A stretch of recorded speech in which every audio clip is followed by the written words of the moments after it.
بسم اللہ الرحمن الرحیم۔ تاریخ ادب عربی، اس کے متعلق یہ آج کا لیکچر ہے، اور ہماری کوشش یہ ہے کہ 8 سے 10 اس قسم کے لیکچرز آپ کے سامنے رکھے جائیں، تو بلا کسی تمہید کے ہم اپنے مقصود کی طرف چلتے ہیں کہ ادب کی تاریخ سے مراد کیا ہے۔ تو کچھ چیزیں آپ کے سامنے یہاں پہ لکھی ہوئی موجود ہوں گی، اور کچھ چیزیں آپ کوشش کریں کہ نوٹ کرتے جائیں۔ تو اس سے مراد ایسا علم ہے جس میں کسی زبان کے متعلق یہ جانا جاتا ہے کہ اسے کن حالات سے واسطہ اور سابقہ پڑا ہے، مختلف ادوار میں شعراء نے جو اس زبان کے تھے اور نثر نگاروں نے اسے نظم اور نثر کا کس قدر مواد دیا، وہ کون سے اسباب تھے جن کی وجہ سے اس زبان کو ترقی ہوئی یا یہ زبان ناکامی اور تباہی کا شکار ہوئی۔ یہ ہے ادب کی تاریخ، اس کی تعریف یہ ہے۔ چونکہ ہم عربی ادب کے متعلق پڑھ رہے ہیں، تو اس لحاظ سے ادبی تاریخ جو ہے وہ 5 زمانوں پر مشتمل ہے جو آپ کے سامنے موجود ہے۔ ان میں سے جو اول زمانہ ہے وہ ہے دور جاہلی، 5ویں صدی وسط سے شروع ہو کر ظہور اسلام تک کا دور ہے، اور دوسرا جو ہے وہ ہے دور آغاز اسلام۔ تو یہ آغاز اسلام سے لے کر یہ بنو امیہ کے عہد کے اختتام تک ہے، 132 ہجری تک۔ تیسرا دور جو ہے یہ 132 ہجری سے شروع ہوتا ہے، اس کو دور عباسی بھی کہتے ہیں، سقوط بغداد تک ہے، یعنی 656 ہجری تک ہے، 1258 عیسوی تک۔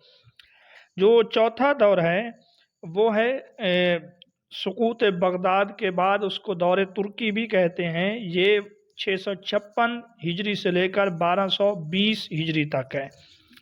اور آخری جو دور ہے جو تاحال جاری ہے وہ دور ہے جب محمد علی پاشا یہ مصر کے حاکم بنے، اس دور سے لے کر جو تاحال جاری ہے۔ بہرحال ادبی تاریخ کے 5 ادوار ہیں، یہ بات آپ یاد رکھیں۔ اب کچھ بات کر لیتے ہیں عرب، ان کے رہائشی مقامات، ان کے طبقات اور ان کے مشہور قبائل۔ عرب جو ہیں ان قوموں میں سے ہیں جنہیں سامی اقوام کہا جاتا ہے، یعنی سام بن نوح کی اولاد سے ہیں۔ عرب میں بابلی بھی ہیں، اشوری بھی ہیں، عبرانی بھی ہیں، فنیقی بھی ہیں، ارامی بھی ہیں اور حبشی بھی ہیں۔ ان میں سے جو بابلی اور اشوری تھے یہ عراق کے اندر رہائش پذیر ہوئے، اور جو فنیقی تھے یہ شام کے ساحلی علاقوں میں چلے گئے۔ عبرانی جو تھے یہ فلسطین میں آباد ہو گئے، اور حبشی حبشہ میں آباد ہو گئے۔ آپ میں سے ہر ایک کو یہ معلوم ہے عرب جو ہے ایک جزیرہ نما ہے جو ایشیا کے جنوب مغرب میں واقع ہے۔ شمال میں اس کی سرحدیں شام تک ہیں، مشرق میں دریائے فرات اور بحر ہند ہے، اور جنوب میں بھی اس کو بحر ہند ہے، اور مغرب میں بحیرہ احمر واقع ہے۔ اور عرب کے اندر 2 قومیں زیادہ آباد رہی ہیں، ایک ہے قحطانی قوم اور دوسرا ہے عدنانی قوم۔ اس سے پہلے آپ لوگوں کو عرب کے حصے بھی بتا دوں کہ عرب کا ایک حصہ جو نشیبی جگہوں پہ علاقے میں واقع ہے اس کو کہتے ہیں الفور، اور گرم ہونے کی وجہ سے اسے تہامہ بھی کہتے ہیں۔ یہ عرب کا مغربی حصہ ہے، اور عرب کا جو مشرقی حصہ ہے اس کو نجد کہتے ہیں۔ نجد کا معنی ہے ٹیلا، چونکہ یہ بلندی پر ہے بنسبت فور کے، اس وجہ سے اس کو نجد کہتے ہیں۔ اور الغور ہے لفظ، اور غور اور نجد کے درمیان کا جو علاقہ ہے اس کو حجاز کہتے ہیں، کیونکہ یہ ان دونوں کے درمیان حد فاصل ہے، اس وجہ سے۔ وہ حصہ جو مشرق میں نجد کو لیے ہوئے خلیج عرب کے جو ممالک ہیں جن میں کویت، بحرین اور عمان ہیں، اس کو عروض کہتے ہیں، کیونکہ یہ یمن اور نجد کے درمیان چوڑائی میں پھیلا ہوا ہے، عرض، اس وجہ سے اس کو عروض کہتے ہیں۔ اور حجاز کے پیچھے سے جو جنوبی سمت میں علاقہ ہے اس کو یمن کہتے ہیں۔ تو اس یمن میں جو تھے نا قحطانی قوم اور عدنانی قوم آباد تھی۔ تو اس علاقوں میں یمن میں اور دیگر جتنے بھی عرب کے علاقے گزر چکے ہیں، اس میں دو قومیں تھیں، ایک تھے قحطانی اور دوسرے تھے عدنانی۔ قحطانیوں کا جو اصل مرکز تھا وہ یمن تھا، یہ لوگ یمن میں رہے اور یمن میں ان کی آبادی اور نسل بڑھتی رہی۔ ہاں، جب یہ مختلف علاقوں میں تقسیم ہو گئے تو کچھ لوگ ان میں سے جو ہے یثرب کی طرف چلے گئے، کچھ دیگر علاقوں کی طرف چلے گئے۔ اب آ جاتے ہیں عرب کی جو تقسیم ہے اس طرف، تو آپ لوگوں میں سے یہ آپ میں سے ہر ایک کو معلوم ہے، مؤرخین عربوں کو تین طبقات میں تقسیم کرتے ہیں۔ عرب بائدہ ہے جو بالکل نیست و نابود ہو گئے، عاد، ثمود، تسم، جدیس وغیرہ جو ہے نا، یہ اسی میں ہے کیونکہ ان کے متعلق کوئی ضروری معلومات بھی آج کل نہیں ہیں۔ دوسرے نمبر پر جو ہے نا عرب عاربہ ہیں، ان سے مراد وہی یمنی عرب ہیں جو یعرب بن قحطان کی طرف منسوب ہیں، تو ان کو عرب عربہ کہتے ہیں۔ یہ اصل کے اعتبار سے یمن کے رہنے والے تھے۔ اور جو حمیر خاندان کے لوگ ہیں وہ بھی اسی سے تعلق رکھتے ہیں، اور انہی میں سے زید الجمہور ہے، قزاع ہے، سکاسک ہے اور کوہلان ہے، یہ تمام عرب عربہ سے تعلق رکھتے ہیں۔ اور تیسرے نمبر پر جو نا عرب مستعربہ ہیں، یہ حضرت اسماعیل علیہ السلام کی اولاد ہیں۔ یہ 19ویں صدی قبل حجاز میں آ کر آباد ہوئے، وہ جو قرآن مجید میں واقعہ ہے مکمل۔ پھر بنو جرہم کے ساتھ ان کا دامادی کا رشتہ قائم ہوا، تو یہ ہیں عرب عربہ۔ اب جو ان کی صحیح تاریخ ہے وہ عدنان تک ہے، عدنان تک صحیح عربی نسب نامہ جا کے ختم ہو جاتا ہے، اس کے بعد کچھ معلوم نہیں۔ ان میں جو عرب کے مشہور قبائل ہیں، اسی میں سے ربیہ ہے، مزر ہے، انمار ہے وغیرہ، یہ تمام عرب مستعربہ سے تعلق رکھتے ہیں۔ یہ اب ہم پڑھیں گے کہ عربی زبان کی نشو و نما کس طرح ہوئی۔ تو عربی زبان جو ہے یہ سامی زبانوں میں سے ایک زبان ہے۔ اس کے متعلق کہ اس کی ابتدا کس طرح ہوئی، اس کی ابتدائی مدارج کیا تھے، یہ کسی محقق کے بس میں نہیں اس کے متعلق کھوج لگائے۔ کیوں؟ اس لیے کہ جب تاریخ کو اس کا علم ہوا تو یہ اس وقت عین جوان اور ترقی کے دور میں داخل ہو چکی تھی، لہٰذا اس کے متعلق نہیں معلوم۔ ہاں، یہ کہتے ہیں سب سے پہلے قرون وسطیٰ میں علماء یہود نے سامی زبانوں کے باہمی تعلق اور میل جول کو معلوم کیا تھا۔ پھر سامی زبانوں کو 3 حصوں میں تقسیم کیا جاتا ہے، ان میں سے ایک ہے آرامی اور ایک ہے کنعانی، اور تیسری زبان جو ہے وہ ہے عربی۔ آرامی زبان میں کلدانی، اشوری اور یہ سریائی کی اصل ہے، جبکہ جو کنعانی زبان ہے اس میں عبرانی ہے، اور اسی طرح فنیقی زبانیں نکلتی ہیں اس سے۔ اور عربی جو ہے یہ قبیلہ مزر کی فصیح زبان اور ان کے مختلف لہجوں پر مشتمل ہے، اور اپنے مصدر اور اپنے ماخذ کے ان سامی جو 3 زبانوں میں زبانیں ہیں ان سے سب سے زیادہ جو قریب ہے وہ عربی زبان ہے۔ جس طرح دیگر زبانوں کی بولیاں متعدد ہیں، لہجے مختلف ہیں، اسی طرح عرب کے اندر بھی بولیاں متعدد ہیں۔ اس بنا پر ان کو 2 حصوں میں تقسیم کیا گیا، ان میں سے ایک حصہ جو ہے اس کو کہتے ہیں شمالی زبان اور دوسرے کو کہتے ہیں جنوبی زبان۔ اور بعض اوقات تو یہ اختلافات اس شدت تک بڑھ گئے ہیں، جس طرح میں نے اوپر لکھا ہوا ہے آپ کو نظر آ رہا ہے کہ ابو عمر بن علا نے کہا کہ نہ حمیر کی زبان، اگرچہ یہ حمیر عربی ہیں اور عرب عربہ سے تعلق رکھتے ہیں، کہ نہ تو ان کی زبان ہماری زبان ہے اور نہ ان کی لغت ہماری لغت ہے، کیونکہ اس قدر ان میں اختلاف تھا۔ اور جو جنوبی زبانیں ہیں عرب میں، یعنی کہ جو حمیر یا یمن والوں کی ہیں، تو زمانے کے گزرنے کے ساتھ ساتھ جس طرح ان کی طاقت کو زوال آیا، اسی طرح ان کی زبانیں بھی ختم ہوتی گئیں، اور اس کے مقابل میں شمالی زبانیں یعنی عدنانی زبان اس کو جو ہے نا ترقی حاصل ہوئی ہے، اور یہ زبان دیگر زبانوں پر غالب آ گئی ہے، اور پھر اس میں قریش کا لہجہ دیگر کے اوپر غالب آیا ہے، اور قریش کی زبان دینی اور اقتصادی اور اجتماعی وجوہات کی بنا پر غالب آ گئی ہے۔ اس کی بھی بہت زیادہ وجوہات ہیں، ان میں سے ایک وجہ یہ بیان کی جاتی ہے کہ عرب میں جو میلے تھے اور تجارتی بازار تھے، چونکہ یہ میلے جو تھے یہ مختلف مہینوں میں لگا کرتے تھے، اور ان میلوں میں لوگ آپس میں ایک دوسرے سے ملتے ہیں، شاعری کی محفلیں منعقد ہوتی، اسی طرح فصاحت و بلاغت کا اظہار ہوتا، پھر اس میں شعراء اور مقررین جو ہوتے تھے وہ عام فہم الفاظ اور پسندیدہ اسلوب وغیرہ اور انداز اختیار کرتے تھے۔ تو اس طرح یہ باتیں جو ہیں ادھر ادھر پھیلتی رہیں اور مشہور ہو گئی ہیں۔ مشہور جو میلے ہیں عرب میں، ان میں سے ذو المجاز کا میلہ ہے، مجنہ کا ہے، ایک اکاز کا میلہ ہے۔ ان میں سے جو میلے تھے یہ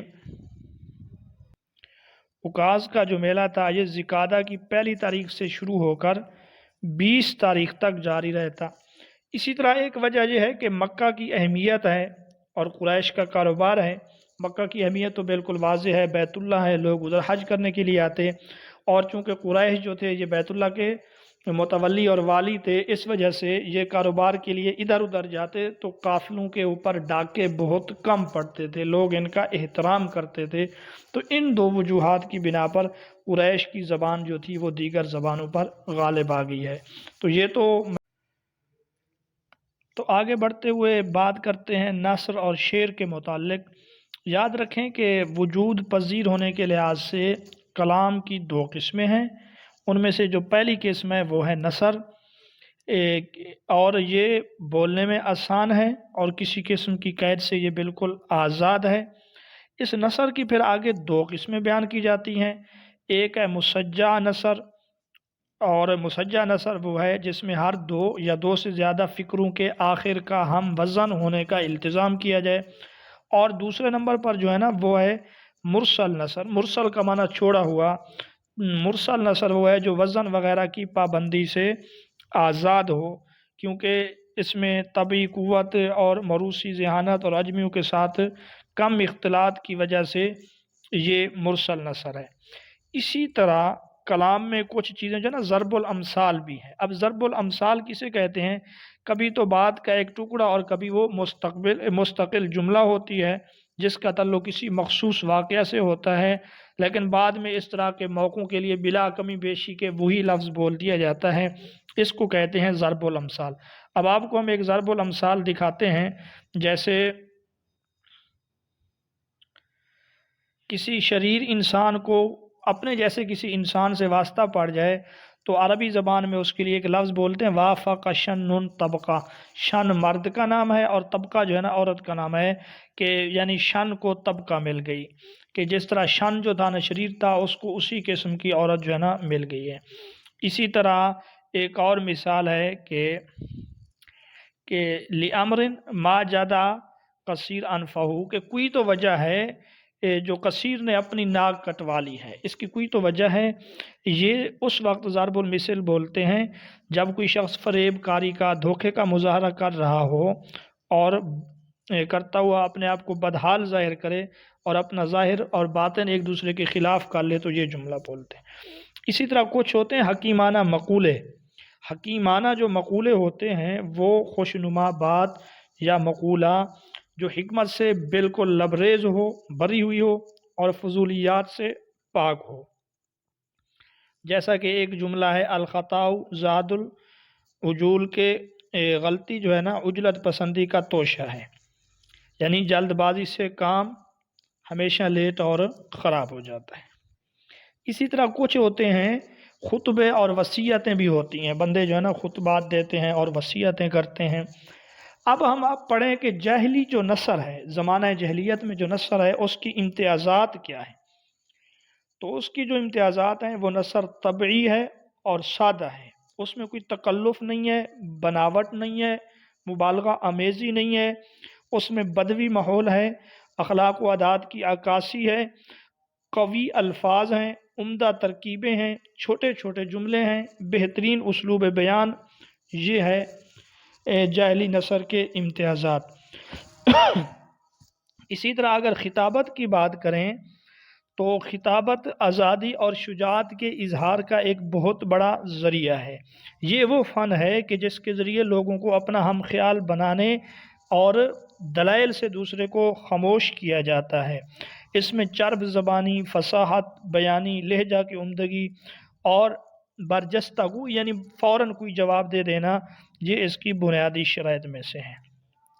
اب اگر ہم بات کریں کہ عرب میں جو مقررین تھے کون تھے، ان کے متعلق بات کرتے ہیں، کچھ ان کا تعارف جو زمانہ جاہلیت میں تھے وہ آپ کے سامنے رکھیں گے۔ عرب کے جو مشہور مقرر تھے ان میں سے ایک قیس بن ساعدہ ایادی بھی ہے۔ اس کی وفات جو ہے یہ 600 میں فوت ہوا۔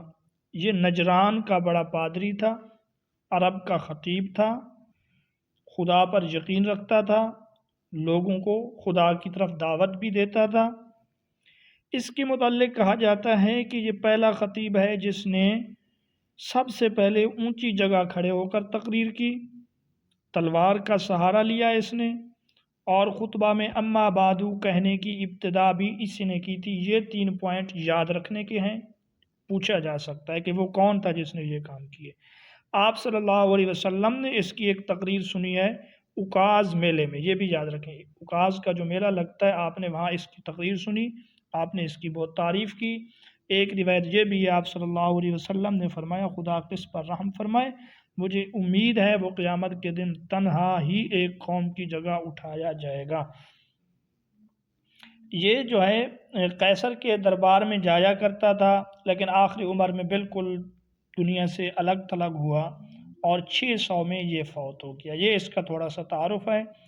باقی اس کے جو نثر ہے یا اس نے جو تقریر کی ہے اس کے الفاظ کچھ اس طرح ہیں اردو زبان میں، جن کا ترجمہ ہے: سنو اور یاد کرو، جو زندہ ہے وہ مرے گا، جو مرے گا وہ دنیا سے فوت ہو جائے گا، جو ہونے والا ہے وہ ہو کر رہے گا۔ یہ تاریک رات، یہ روشن دن، یہ برجوں والا آسمان، یہ چمکتے تارے، یہ موجیں مارنے والے سمندر، یہ جمے ہوئے پہاڑ، یہ پھیلی ہوئی زمین، یہ بہتا دریا، یہ سب کچھ اس بات کے غماز ہیں کہ آسمان میں کوئی خاص طاقت ہے اور زمین میں خاص عبرتیں ہیں۔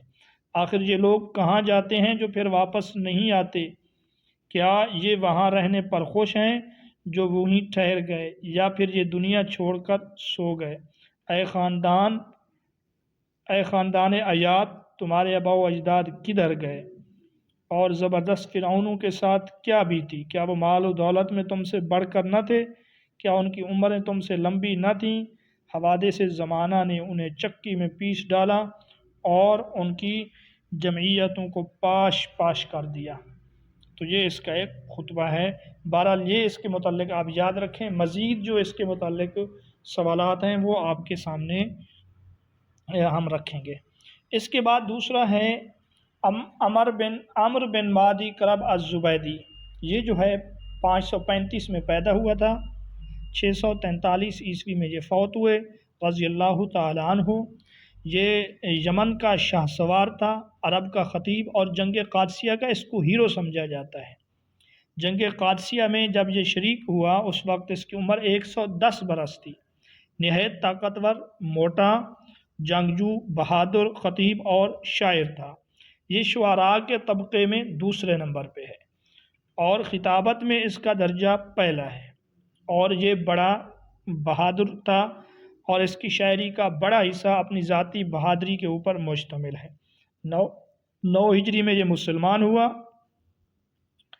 غزوہ تبوک سے جب آپ صلی اللہ علیہ وسلم واپس آ رہے تھے، پھر ایک مرتبہ مرتد ہوا، دوبارہ اسلام قبول کیا اور جہاد میں انہوں نے اپنی زندگی گزاری ہے۔ یہ ایک بار نعمان بن منذر نے اس کو اپنے لیڈروں میں شامل کیا ہوا تھا اور اس کو نوشیروان کے پاس بھی بھیجا تھا۔ وہاں جا کر انہوں نے جو ہے نا تقریر کی ہے۔ تو یہ تو عرب کی خطابت کے متعلق کچھ تھیں کہ ان کا اسلوب بیاں اور ان کے دو مشہور خطیب۔ اس کے علاوہ کچھ ضرب الامثال بھی ہیں، تو وہ ضرب الامثال انشاءاللہ ہم جب الاختبارات پڑھیں گے وہاں وہ ضرب الامثال بھی اور جو ان کا مطلب ہوگا وہ ادھر ہی بتائیں گے۔ تو اس کے بعد اب ہم تیسرے نمبر پہ شروع کریں گے جاہلیت کی جو شاعری ہے، شعر کی تعریف کیا ہے، اس کی ابتدا کس طرح ہوئی، شعر کی قسمیں کتنی ہیں، یہ تمام چیزیں پڑھیں گے انشاءاللہ۔ اگلے لیکچر میں ہم زمانہ جاہلیت کے متعلق جو کچھ ہے وہ ختم کر کے جو معروضیات ہیں اس کے متعلق وہ آپ کے سامنے رکھیں گے۔